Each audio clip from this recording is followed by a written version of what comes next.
গড়গড় করে ঘামছি, বাট বিরিয়ানি খেতে হবে। কালার টেক্সচারটা দেখে তোমরা বুঝতে পারছো। খেতে এরকম কালো হয়ে গেছে মেঘ, আর বৃষ্টি অলরেডি পড়তে শুরু করেছে।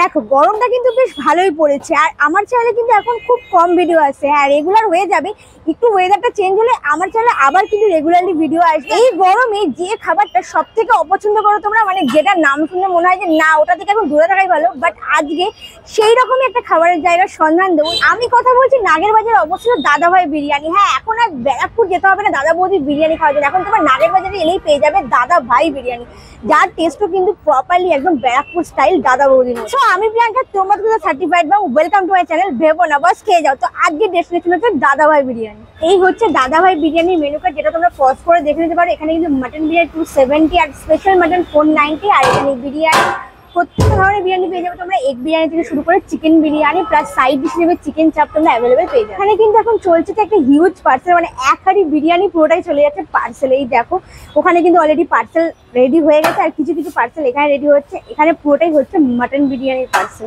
এখন কিন্তু চলে এসেছে নতুন বিরিয়ানি হাঁড়ি, এই দেখতে পাচ্ছ জাস্ট এই মাত্র এসেছে, আর এখন বিরিয়ানিটা কাটা হবে। আর এইরকম গরম গরম বিরিয়ানি গরমের দিনে খাওয়া হবে, জাস্ট ভাবা যায়। গড়গড় করে ঘামছি, বাট বিরিয়ানি খেতে হবে।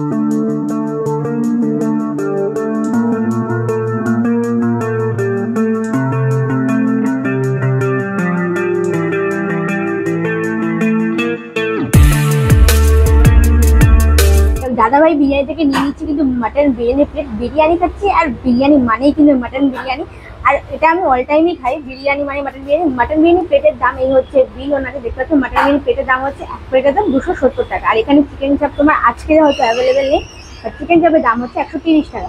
এটা হচ্ছে একদম কলা পাতায় সার্ভ করা হয়, যেমন দাদা বৌদিতে সার্ভ করা হয় কলা পাতায়। একবার এটা দাদা বৌদি না, এটা দাদা ভাই। আর এখানে মাটনের পিসের মধ্যে দেখাই, দেখো একটা নালির পিস দিয়েছে, জাস্ট দেখো এরকম। আমার মনে হয় মিনিমাম এটা 200 গ্রামে একটা মাটনের পিস। এটা সব একদম পড়েছে হচ্ছে মনের মধ্যে, দেখো নালির পিস পড়েছে। এখানে বলে দিতে হয়নি, ওনারা নিজেরাই সার্ভ করেছেন। আর রাইসের কোয়ান্টিটি তোমাদের যদি বলি ঠিক এইরকম, এই দেখো বেশ কিন্তু অনেকটা পরিমাণ রাইস দেওয়া আছে। মানে একজন যদি বিরিয়ানি খেতে, মানে বিরিয়ানি লাভার যারা, যদি এক প্লেট বিরিয়ানি খেয়ে নিতে পারে তো একদম এনাফ। আর সঙ্গে এরকম একটা হালকা ব্রাউনিশ কালারের আলু আমি দেখতে পাচ্ছি, আর সঙ্গে তোমাদের স্যালাড, চাটনি আর কাঁচা লঙ্কা সার্ভ করা হয়েছে। তো চলো এবার দেখবো বিরিয়ানির টেস্ট কেমন। এর আগেও আমি এখানে এসে বিরিয়ানি খেয়েছি, বাট তখন আমার বিরিয়ানি টেস্টটা বেশ ভালোই লেগেছিল। তো চলো আজকে দেখি আমার খেতে। বেশ ঝোরঝোরে আর একদম গরম গরম হারিয়ে এসেছে, তো ফার্স্টে রাইস খাওয়া যায়। বিরিয়ানির রাইসটা কিন্তু বেশ ভালো। আর বিরিয়ানি নিয়ে যদি কিছু বলতে হয়, বিরিয়ানির রাইসটা মধ্যে কোনো কিন্তু কেওড়া জল বা মিঠা হাতে কোনো কিছুরই গন্ধ নেই, খেতে ভালো। এটা কিন্তু বেশ বড় সাইজে দেখতে পাচ্ছ, হালকা ব্রাউনিশ। চলো দেখি কতটা নরম। ওরে বাপে ভীষণ গরম, জাস্ট নামিয়েছে তো। আলুটা দেখে তো মনে হচ্ছে বেশ ভালোই নরম, মানে ভালোভাবে ভেঙে গেল একটা চাপ দিতে। তো চলো দেখি এবার আলুটার মধ্যে কিরকম মশলাটা ঢুকেছে। তো আলু দিয়ে বিরিয়ানি ট্রাই করি। আলুটা কিন্তু বেশ ভালোভাবে বয়েল হয়েছে, আলুটার মধ্যে কিন্তু মশলাগুলো ভালোভাবে ঢুকেছে। যারা ভাবছো যে একবার ট্রাই করবে দাদাভাই বিরিয়ানি, ট্রাই করতে পারে। কারণ এখানে যেভাবে মানুষ এখানকার বিরিয়ানি খেতে পছন্দ করে, আর হিউজ পার্সেল তোমার জায়গাটা, কারণ এখানে কন্টিনিউ পার্সেল হয়। দুপুর 1টা থেকে দোকানটা ওপেন হয় একদম রাত্রি 11টা অবধি। আর এখানে কিন্তু হোম ডেলিভারিও অ্যাভেলেবেল আছে, সুইগি জোম্যাটোতেও তোমরা এটা পেয়ে যাবে। এবার এখন মাটনে জাস্ট দেখো, ও নালির পিস থেকে তো ফিদা হয়ে গেছে। আর কি বলবো, আর এই গরমে বিরিয়ানি খাওয়া মানে বুঝতেই পারছো, মানে জাস্ট অন্য লেভেলের। বৃষ্টি চাই, এবার আমাদের বৃষ্টি দিতে হবে। চলো এই দেখো, ও ওরে বাস, ও হালকা বেশ জুসি জুসি আছে। আর এই যে নালি খুলে যাচ্ছে, এবার হালকা জুসি জুসি আছে।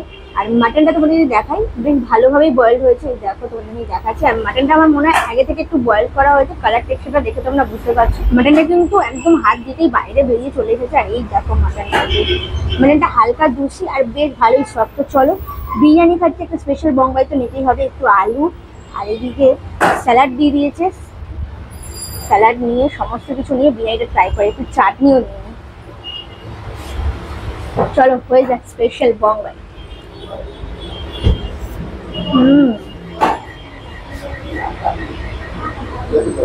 বিরিয়ানি খাওয়া কিন্তু কমপ্লিট হয়ে গেছে। ভেবেছিলাম এরপরে অন্য কিছু ট্রাই করবো নাগের বাজার থেকে, কিন্তু অলরেডি দেখছি যে খেতে খেতে এরকম কালো হয়ে গেছে মেঘ, আর বৃষ্টি অলরেডি পড়তে শুরু করেছে। যাই হোক বিরিয়ানি খাওয়াটা কিন্তু সার্থক হয়েছে। বিরিয়ানি খাওয়ার পর বৃষ্টি পড়তে শুরু করে। চলো ভিডিওটা এখানে ভালো থেকে টাটা।